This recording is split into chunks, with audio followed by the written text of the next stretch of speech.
ATM இயந்திரத்தில் பயனர்கள் பணம் எடுப்பதற்கான கட்டண உயர்வு அமலானது. இதன்படி பெருநகரங்களில் ஒரு மாதத்தில் 3 இலவச ஏடிஎம் பரிவர்த்தனைகள் மட்டுமே மேற்கொள்ளலாம் என்றும், மற்ற நகரங்களில் 5 இலவச பரிவர்த்தனைகள் செய்யலாம் எனவும் ரிசர்வ் வங்கி தெரிவித்துள்ளது.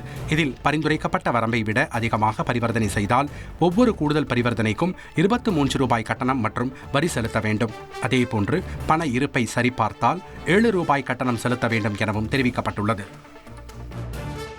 ஏடிஎம் கட்டண உயர்வு அமலாகியுள்ள நிலையில் அன்றாட வாழ்வில் ஏடிஎம் பயன்பாடு குறித்து பொதுமக்களிடம் நகரத்தில் கேட்கப்பட்டது. அவர்கள் அளித்த கருத்துக்கள் உங்கள் பார்வை. நான் ஏடிஎம் பக்கமே போகிறதில்ல, நம்ம ஃபுல்லாக யூபிஐ தான். என்னென்னா ஏடிஎம்க்கு போனால் அந்த சார்ஜஸ் அது இதுன்னு போடுறாங்க, அதை பற்றி நமக்கு தெரியவும் இல்லை. திடீர்னு பார்த்தா நமக்கே பக்குங்குது. இன்னொன்று அதில் நிறைய ஸ்கேம் அது இதுங்கிறதால அந்த மாதிரி ஒரு பயமும் இருக்குது. அதனால் நாங்கள் ஃபுல்லாக நம்ம யூபிஐ தான் யூஸ் பண்ணுறது. ஏடிஎம்மை விட ஜிபே சிறந்தது. ஏன்னா எல்லா கடையிலையுமே அந்த அட்டை வச்சுருக்கிறதுனால ஏடிஎம் கார்டை விட ஜிபே சிறந்ததுங்க என்னுடைய பொறுத்த வரைக்கும். ஏன்னா எல்லா இடமும் ஏடிஎம் இருக்காது, குறிப்பிட்ட இடத்துல தான் ஏடிஎம் சென்டர் இருக்கும். ஆனால் ஜிபே பொறுத்த எடுத்திங்கன்னா எல்லா இடத்துலையும் கியூஆர் கோடு இருக்குது, அதை காட்டின உடனே பைசா பாஸ் ஆகிட்டே இருக்கும். ஜிபே தான் நன்றது சிறந்ததுங்க. ஏடிஎம் பொறுத்தளவு நம்ம டெபாசிட் பண்ணுறதுக்கு ஏடிஎம் யூஸ் ஆகுது.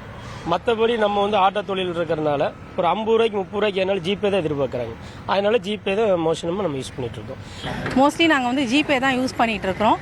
அது எல்லா இடத்துலையுமே இப்போ சின்ன காய்கறியாக இருந்தாலும் சரி, ஒரு பழம் வாங்கினா கூட சரி, எல்லார்ட்டையுமே மொபைல் இருக்கிறதுனால மேக்ஸிமம் ஜிபே தான் எல்லா இடத்துலையுமே யூஸ் பண்ணிகிட்டு இருக்கோம். அதான் மக்களும் அதிக பயன்பாட்டில் இருக்கிறது. இப்போ ஏடிஎம்க்கு போய் எடுத்துகிட்டு வர்றதுக்கு எல்லாராலையும் முடியறது இல்லை.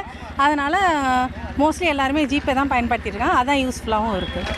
நான் இப்போ யூபிஐ தான் யூஸ் பண்ணிகிட்ருக்கேன்.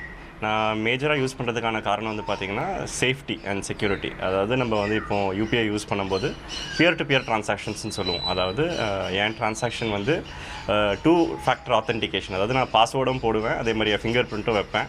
அது இருந்தால் மட்டுமே தான் காசை நம்ம ட்ரான்ஸ்ஃபர் பண்ண முடியும். சம்டைம் ஃபோன்பே ஜிபே யூஸ் ஆக மாட்டேங்குது. சம்டைம் நெட்வொர்க் இஷ்யூ ஏதாவது ப்ராப்ளம் ஆயிடுது. அப்போது நம்ம கேஷ் எடுத்து வச்சுக்கிற மாதிரி தான் இருக்குது.